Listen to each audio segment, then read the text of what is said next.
Ashama akkam jirtu kabajamtoota daawwattoota keenya oduun sa'aatii kanaaf qindeesseen isinitti himaa. Oduu keenya jalqabaatiin tibbana ABO fi KFO'n mootummaa waliin mari'achuun murteessuu isaanii hordofee uummanni Oromoo aktiivistoonnii fi namoonni siyaasaa tokko yeroo deeggaran warri kaan immoo dhimmicha ija shakkiitiin ilaalaa jiru.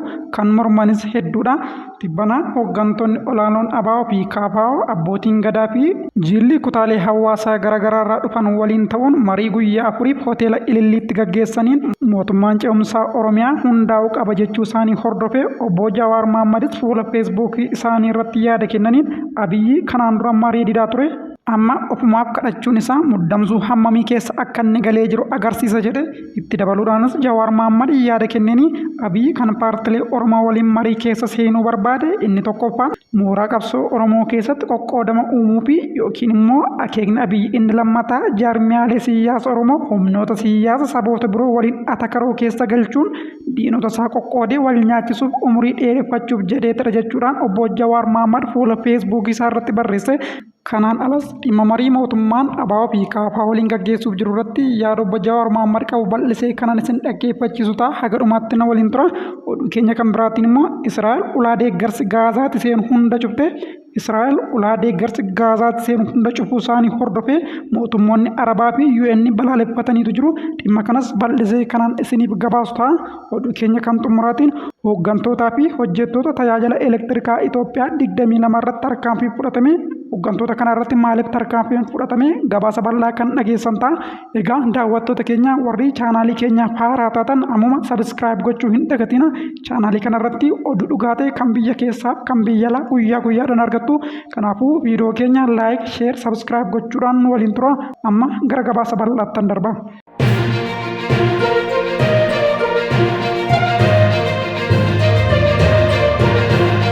Oduu keenya jalqabaatiin tibbana ABO fi KFO'n mootummaa waliin mari'achuun murteessuu isaanii hordofee uummanni Oromoo aktiivistoonnii fi namoonni siyaasaa tokko yeroo deeggaran warri kaan immoo dhimmicha ija shakkiitiin ilaalaatii jiru. Kan mormanis hedduudha.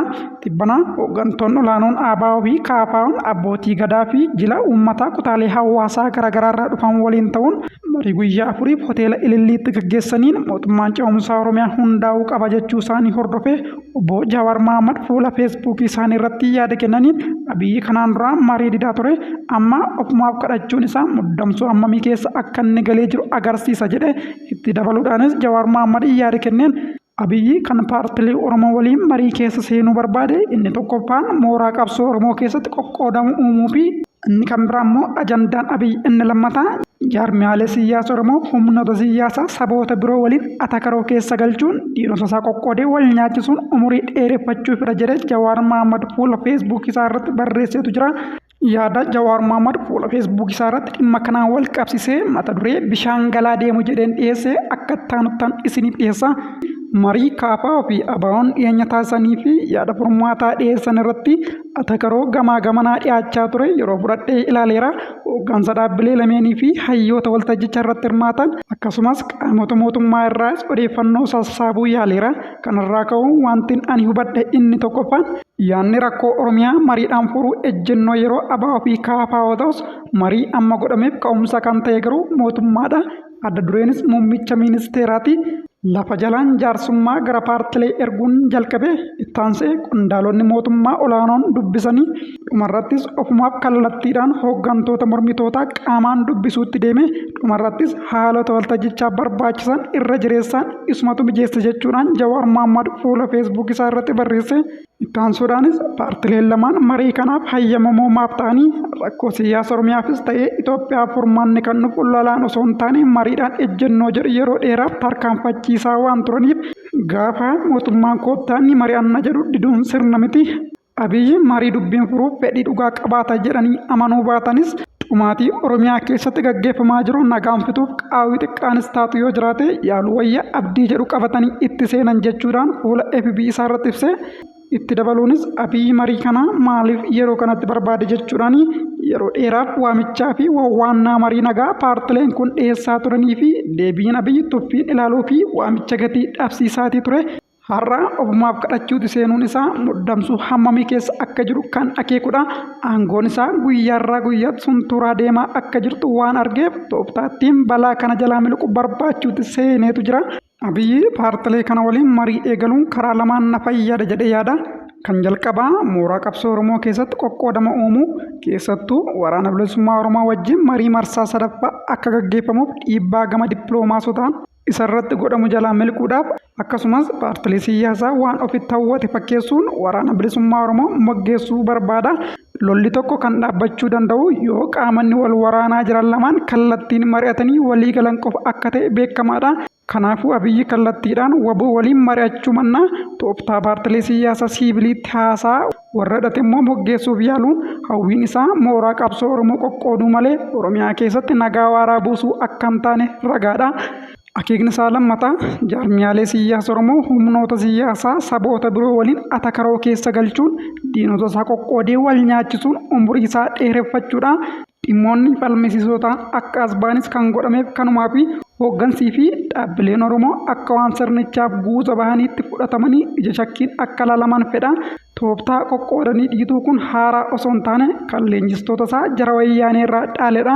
Hooggansi dhaabbilee lameenii waamicha marii dhiyaateef fudhachuun isaanii sirrii ta'e osoo jiru adeemsa hordofan irratti of eeggannoo cimaa taasisuu baannaan hawwiin rakkoo biyyattii furuu qaban milkeessuuf hafee xaxama siyaasaa Oromoo fi Itoophiyaas daran hammeessuu taati. Kanaafuu seenessaa fi gaaffilee wayita waan hin taane irraa of qusachuun barbaachisaadha jechuudhaan obbo Jawaar Mohaammed fuula feesbuukii isaa irratti barreesse. Dhumarrattis falli jiru wal waraansa naannolee biyyattii hedduu unkuraa jiru hunda saffisaan dhaabsuuf lolli haaraan akka hin eegalle ittisuudha. Biyyattii gara deemsa ce'umsaa haaraatti seensuudhaan araara dhugaa fiduun sirna bulchiinsa mootummaa diigame deebisanii ijaaruu fi diinagdee laamsha'ee bayyanachiisu waliigaltee biyyoolessaa haaraa yookiin immoo niiw sooshaal kontiraakti uummachuudhaan sanirratti hundaa'uun sirna walqixxummaa uummattoota biyyattii eegsu ijaaruu barbaachisa jechuudhaan obbo Jawaar Mohaammed fuula feesbuukii isaa irratti barreesse. Xumura irrattis garuu Abiyyi ammatti kanaaf qophii miti. Ammas gaaga'ama keessa seene kana akkuma kaleessaa sobee fi fakkeessee jala darbuu waan danda'u itti fakkaata. Hamma ibiddi biyyattii kallattii hundaan gubaa jiru mooraa masaraa 4 kiiloo barbadeessee kootii isaatti qabatutti lubbuu qondaaltotaa qabdii qabsiisee tokkoon tokkoon gadi darbachaa aangoorra turuuf tattaafachuu ittuma fufa. Kanaafuu mariin mormitoota gidduuttis ta'ee qaamota sirnicha keessa jiran wajjin taasifamu kan irratti fuulleffachuu qabu. Abiyyi biyyattii qabatee qilee akka hin dhaqne akkamiin irraa baraarra kan jedhu irratti wal hubannaa uumuu fi tarsimoo wal simataa baasu. Inni kan biraa immoo kufaatii Abiyyiin booda biyyattii keessatti gaaga'amni daranii akka hin geenyeef wal hubannaa fi tarsimoo ce'umsaa qopheessuu irratti fuulleffachuutu wayya jechuudhaan obbo Jawaar Mohaammed bal'isee fuula FB isaa irratti ibse.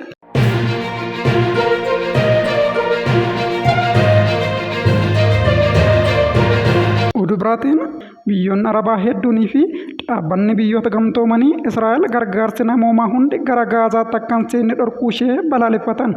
Masrii fi Kaataar tarkaanfii Israa'el guyyaa dilbataa fudhatte kun kan waliigaltee dhukaasa dhaabuu cabsedha yoo jedhan hoogganaan gargaarsa namoomaa dhaabbata biyyoota gamtoomanii Toom Fileecher immoo yaaddessaadha jechuudhaan ibsan. Ministeerri muummee Israa'el Beeniyaamin Neetaaniyuu biyyi isaanii tarkaanfii kana kan fudhatte sababii Haamaas dhiyeessaatuudhaan maashinii shororkeessummaa isaa maallaqaan gargaaruuf itti fayyadamaa jiruufidha jedhan. Akkasumas gareen Filisxeem kunneen dhukaasa dhaabuu Gaazaa sanbata darbe guyyaansaa irra darbe yaada Ameerikaan dheeressuuf dhiyeessite diduu isaanii himanii Israa'el garuu yaada kana raggaasisuu himteetu jirti.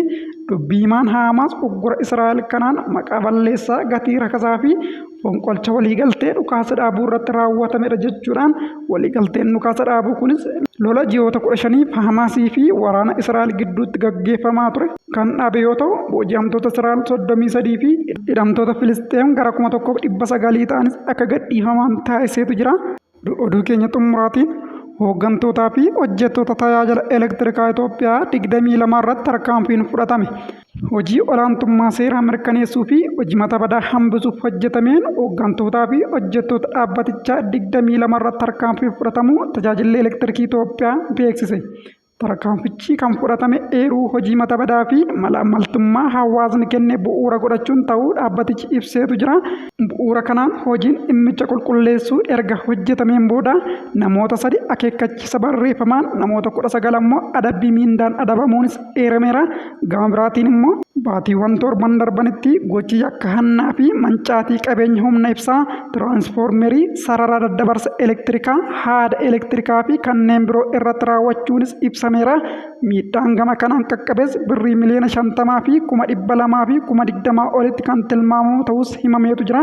Kanaan wal qabates yakkoonni 163 raawwatamuun hordoffiin irratti taasifamaa akka jiru kan eerame yoo ta'u, kanneen keessaa yakkoota 11 irratti murtoon darbuunis ibsameera. Gama biraatiin immoo baatiiwwan torban darban keessatti maamiltoota kaffaltii tajaajilaa hin kaffaliin hafan 368 akeekkachiisa kennuun dhaabbatichaaf galii birrii miliyoona 100 fi miliyoona 27 fi 800 fi 40,000 fi 606.2 argamsiisuuf danda'amuunis eerameera.